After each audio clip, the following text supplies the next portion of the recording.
Bem-vindos ao programa Saúde Baseada em Evidências, um programa que tem o apoio do Centro Cochrane do Brasil e da Sociedade Paulista para o Desenvolvimento da Medicina e é organizado pela disciplina de Medicina Baseada em Evidências da Escola Paulista de Medicina. Hoje nós temos a satisfação de termos conosco a professora Lili Wex, que é a maior especialista brasileira em vacinação de crianças e adultos. Ela é livre docente, para quem é leigo, para chegar à livre docência, né, Lili? Tem que fazer medicina, tem que fazer residência em pediatria, tem que fazer mestrado, doutorado e depois livre docência. Não é fácil, não.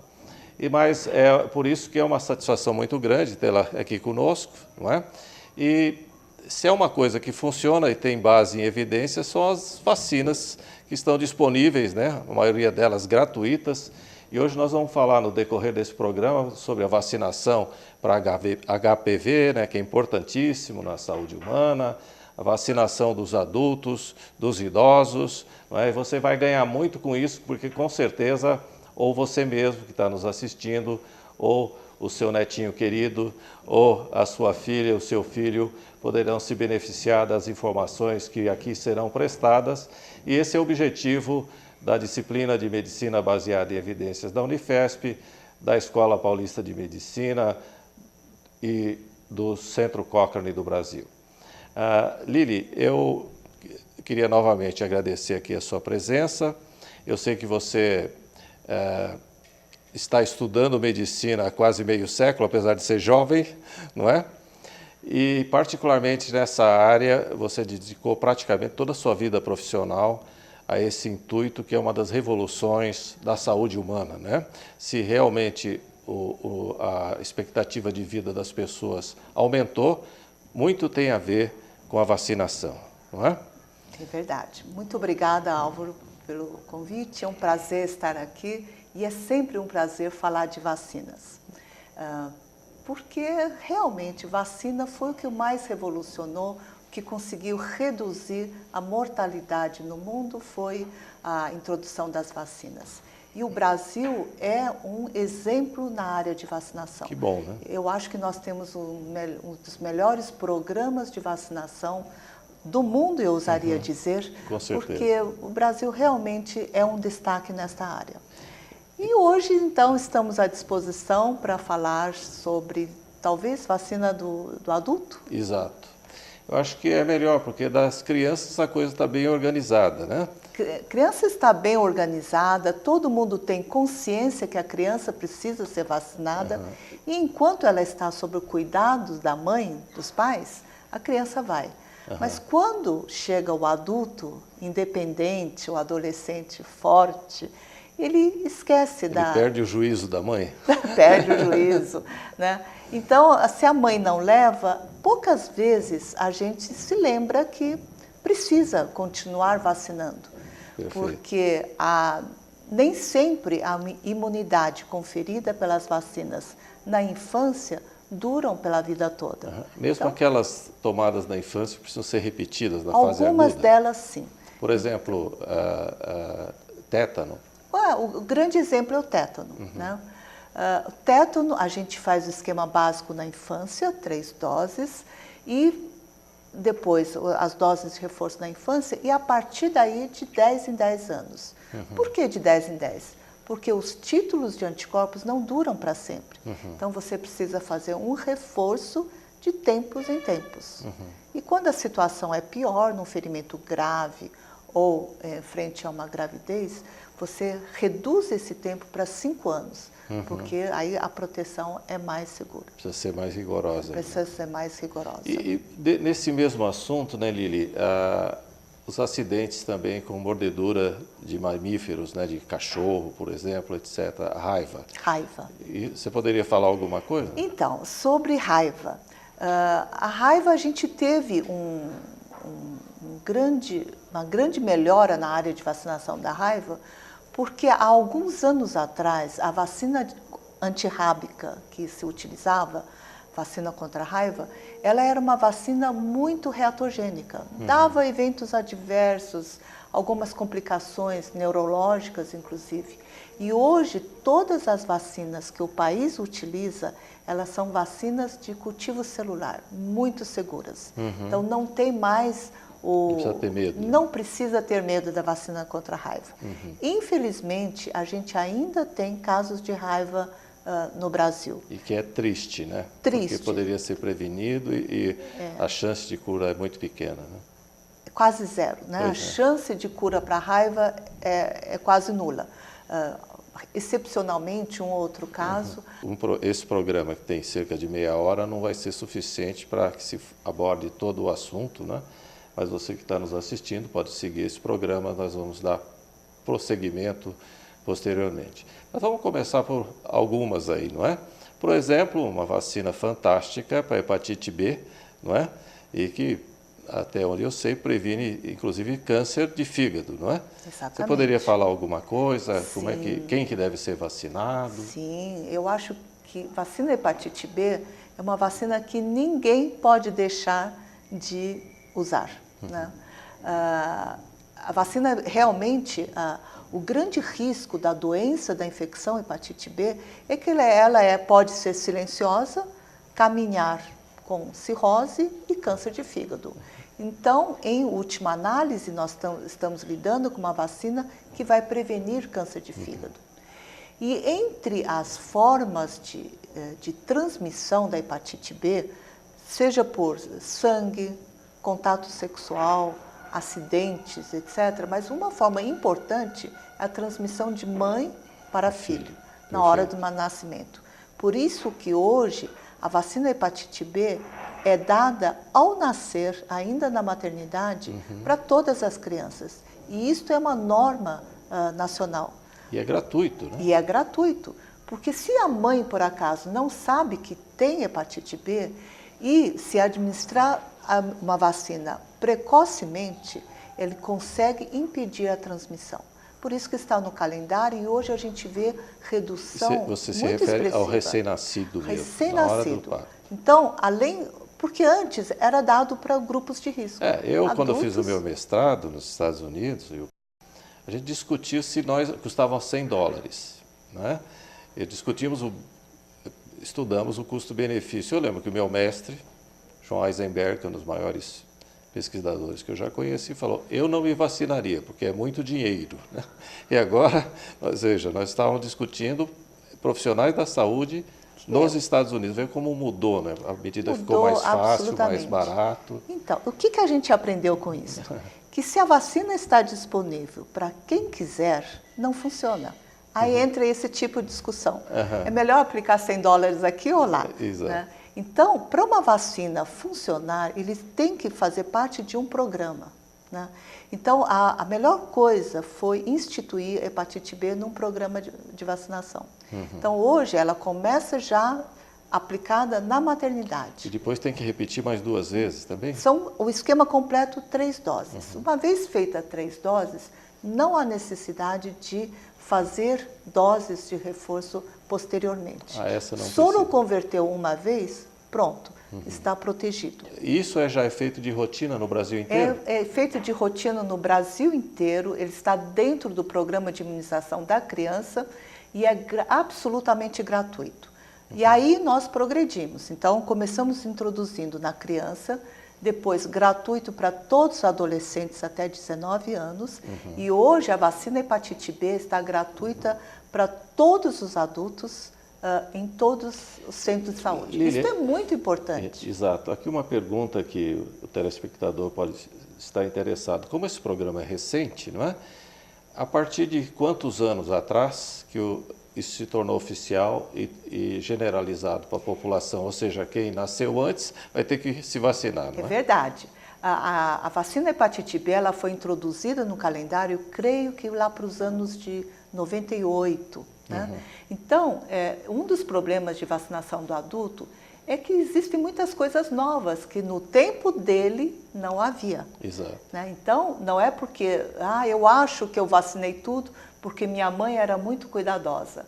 É verdade, a mãe era muito cuidadosa, mas as novidades vieram depois. Certo. Então, se tiver uma Então, coisa quem tem nova, 18 anos, né, pouco provavelmente foi vacinado na infância, na né? infância, mas existe para o adolescente. Exato. Faz tempo que ele é gratuito para adolescente e para o adulto. Então, temos que vacinar. Então, hepatite B, por favor, não esqueçam de vacinar. É gratuito para todos os adultos.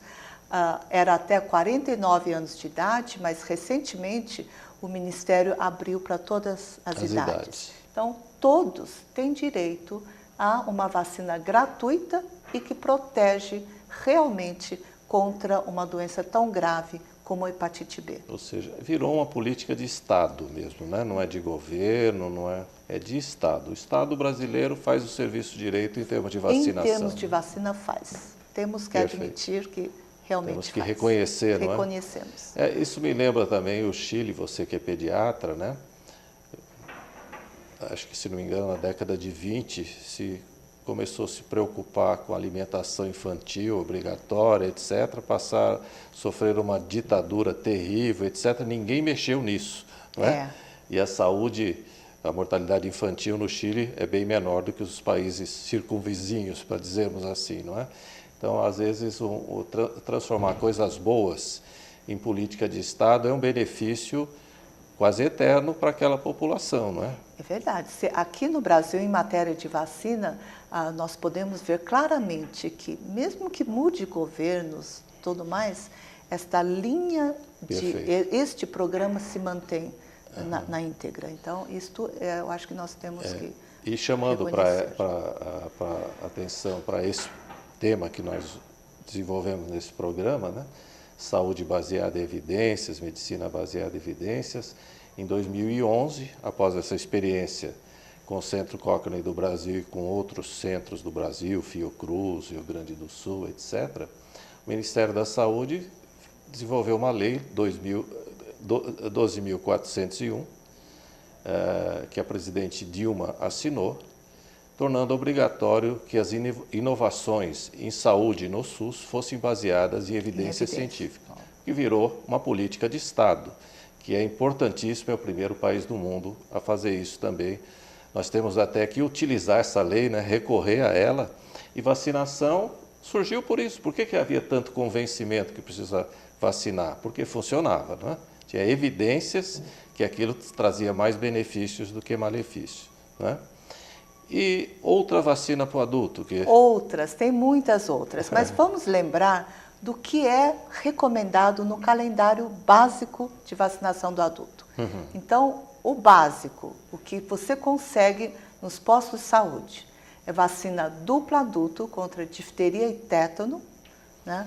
3 doses, alguma época da vida, e depois um reforço a cada 10 anos. Tem que reforçar também. A cada 10 anos. Perfeito. Sarampo, cachumba e rubéola.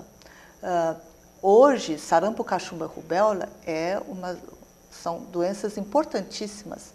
Embora o Brasil tenha controlado o sarampo, muitos países na Europa, por aí, ainda não. Quando nós nos formamos, eu e você, somos da mesma turma, com muita honra para mim. Para mim.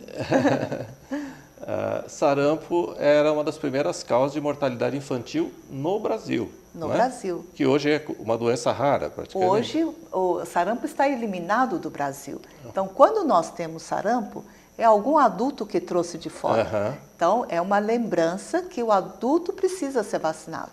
Então, obrigatórias não, como normas, recomendações básicas de um calendário de vacinação do adulto, duplo adulto, difteria e tétano, sarampo, cachumba e rubéola, tá? Adulto, pelo menos uma dose, né?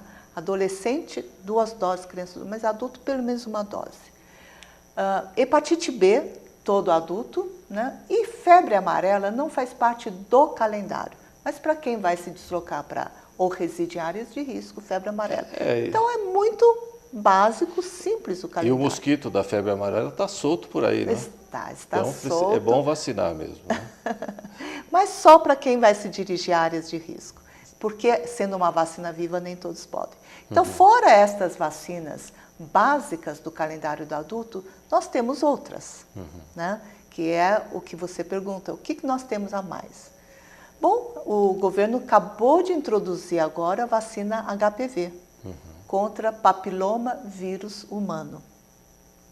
E é uma vacina que o papiloma vírus causa várias doenças, desde doença mucosa, verrugas simples, verrugas genitais, até tipos de câncer. De leucemia, né? não é?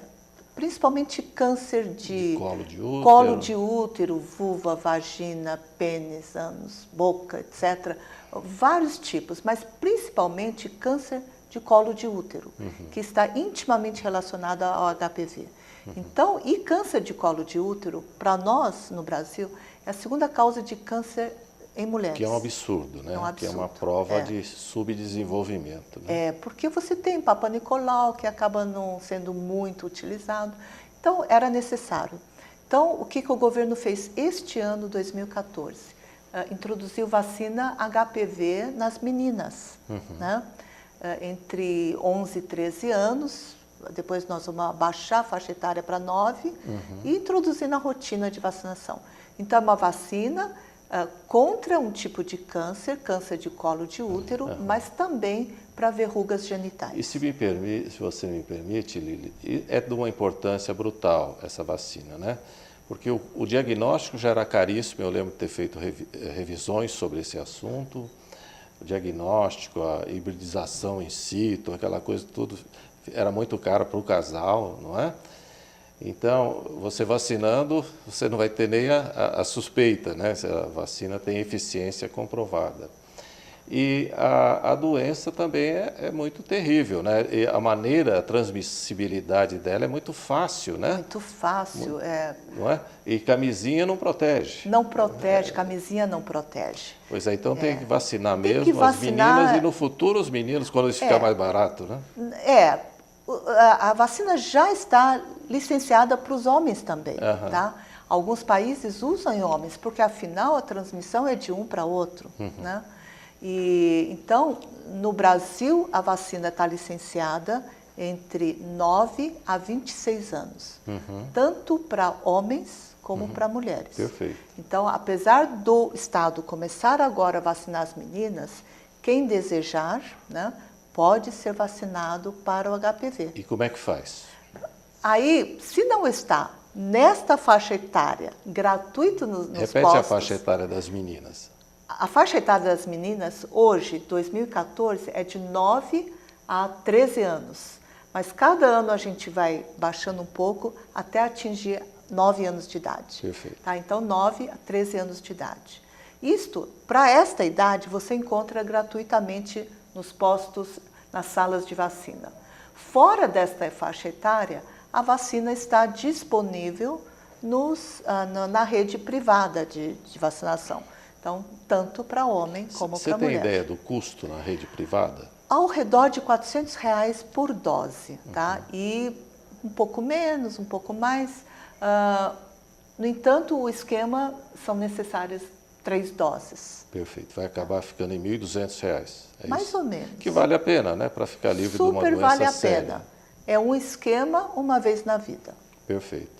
E lembrar que é um benefício muito grande o Ministério da Saúde ter assumido essa vacinação também, né? É um grande avanço. Poucos países têm HPV introduzido. A vacina. No seu calendário. É maravilha, não é? Muito bom mesmo. E lembrar também, né, o sofrimento que é um câncer de útero, não é? Um câncer de boca, de faringe, não é? Tudo isso você vai proteger. Papilomatose de laringe. E acomete as mulheres numa idade jovem, relativamente, né, que numa fase produtiva. Então, é uma doença terrível, mas hoje tem prevenção. E a importância da educação, né? Porque a pessoa, para assistir esse programa, por exemplo, precisa conhecer alguns termos, né? E a educação ajuda muito, é talvez o maior aliado da saúde, não é? E esse papel de melhorar a cultura científica da população, você concorda que é um bom caminho ou a gente faz isso aqui só para aparecer mesmo? Estamos no caminho certo. Então, você falou de todas essas vacinas, e se a pessoa quiser se informar, tem algum site que ela possa ter informações? Você tem um site sobre isso aqui na Unifesp? Olha, na Unifesp não, mas nós temos assim, no Secretaria de Saúde você tem a imunização, vem com tudo isso e tal. O próprio Ministério tem isso muito bem. Nós temos a Sociedade Brasileira de Imunizações, SBIM, que tem o site, tudo É só pôr esse nome no Google e pegar, né? Só pegar isso, porque aí a Sociedade Brasileira de Imunizações traz tudo sobre todas as vacinas. Então, é assim, não tem na rede pública, mas tem pessoas que, dependendo da sua condição de saúde, doenças de base, elas necessitam de outras vacinas, além das 3 de rotina. Por exemplo, um pulmonar crônico, um cardiopata, um diabético, vai precisar da vacina pneumocócica, porque a doença... quem fez transplante de células-tronco vai precisar refazer tudo. O mesmo transplante de órgão sólido, câncer, qualquer uma doença que acomete o doente, ele tem riscos aumentados.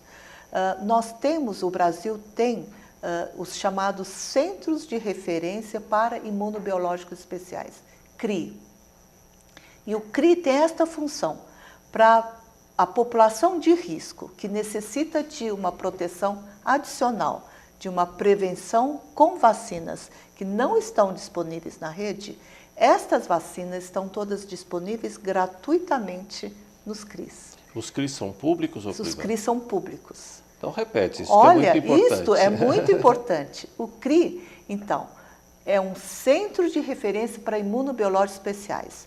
São chamadas imunobiológicos especiais porque elas não estão em todos os centros de saúde. Então, estão nesses centros de referência para atender população com risco aumentado para doenças infecciosas. Então, para quem tem doença falciforme, por exemplo, tem muito, você é um no país Brasil, negro, não é? anemia falciforme é muito frequente.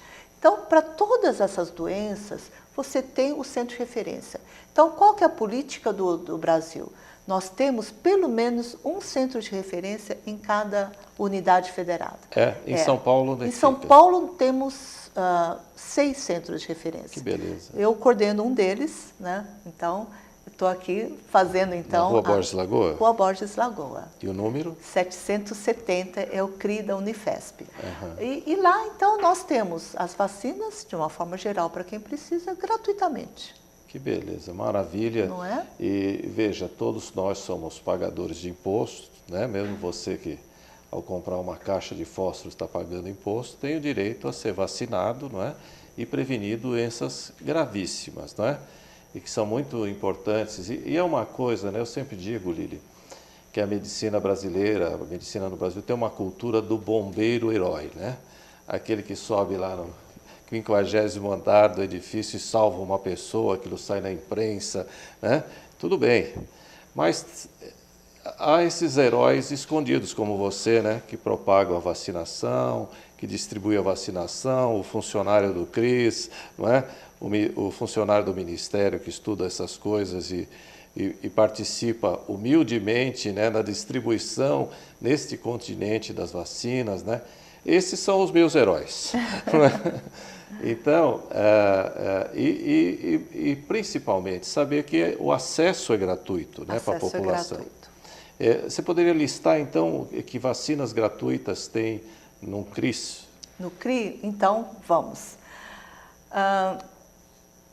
Vacina pneumocócica, para quem tem todas essas condições. Pulmonar crônico, cardiopata, renal crônico, diabético e assim por diante. Idoso não é dado de rotina. Idoso que mora em instituições, etc.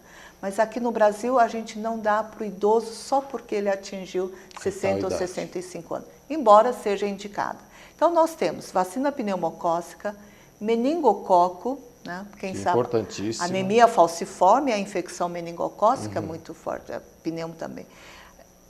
Pneumo, meningococo, hemófilos, hepatite B. Explica o que é hemófilo. Hemófilos.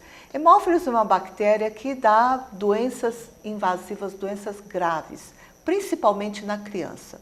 E quando a pessoa fica imunodeprimida por uso de medicamento, Corticoide. Corticoide prolongada, doses altas, ou mesmo anemia falciforme, quem perde o baço, perde uma proteção contra esse tipo de bactéria e precisa ser vacinado. HIV é um grande público que nos procura porque são imunodeprimidos. Então, vacina para hemófilos.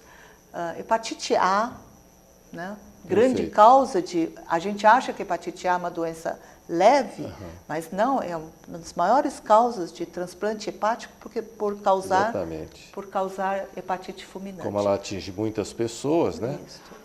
Uma para 1.000 que tiver, uma a cada 5.000, vai ser muito significante, porque você tem milhões de pessoas contaminadas. Hepatite A, hepatite B, vacina antirrábica de células, as imunoglobulinas, varicela, vacina de varicela é gratuito para esses grupos de risco.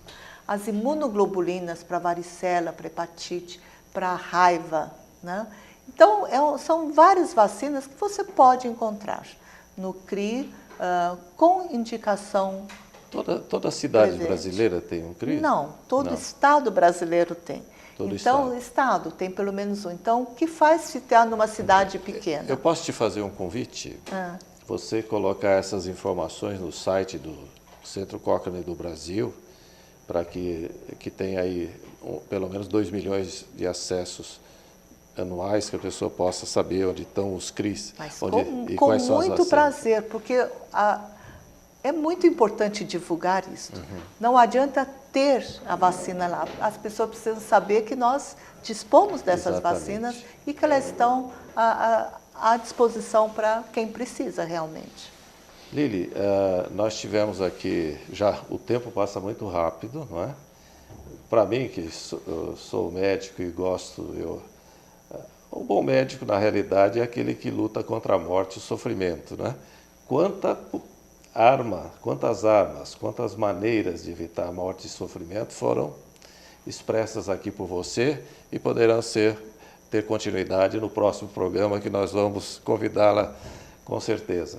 Queria te agradecer muito, colocar a palavra às suas ordens para umas suas mensagens finais e, de novo, muito obrigado em meu nome, da minha filha que está assistindo ali a gravação, de toda essa equipe técnica e de todos aqueles que irão ouvi-la e se beneficiar muito com isso.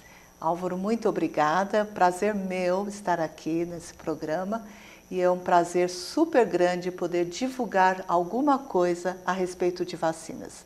Espero que a gente possa ter transmitido alguma novidade a respeito disto e que estamos sempre à disposição. O governo tem um bom programa, está sempre disposto a ajudar da melhor forma possível. Então, nós temos, além dos centros de saúde, os nossos centros de referência, os CRIs, para atender a população da mais diversa forma possível. Então, muito obrigada pela oportunidade de estar aqui. Eu que agradeço. A você que nos assiste aqui na TV aberta em São Paulo e mais 50 canais espalhados por todo esse país, eu agradeço muito a sua atenção e até o próximo.